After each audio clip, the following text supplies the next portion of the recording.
১ নং চরমুটিয়া ইউনিয়নের ২ নং ওয়ার্ডে আসন্ন স্থানীয় সরকার নির্বাচনে সম্ভাব্য মেম্বার প্রার্থী হিসেবে রাশেদ মাহমুদ রাশেদের নাম আলোচনায় এসেছে। ইতিমধ্যেই এলাকায় তাকে নিয়ে সাধারণ মানুষের মধ্যে ব্যাপক আগ্রহ ও ইতিবাচক মনোভাব লক্ষ্য করা যাচ্ছে।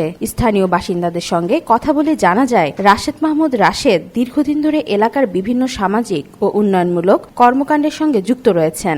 শিক্ষা, দরিদ্র মানুষের পাশে দাঁড়ানোর কারণে তিনি ইতিমধ্যেই এলাকাবাসীর আস্থা অর্জন করেছেন। একাধিক ভোটার জানান, আমরা এমন একজন প্রতিনিধিকে চাই যিনি আমাদের সমস্যার কথা শুনবেন এবং দ্রুত সমাধানের উদ্যোগ নেবেন। রাশেদ মাহমুদ রাশেদ সেই যোগ্যতা রাখেন বলেই আমরা মনে করি।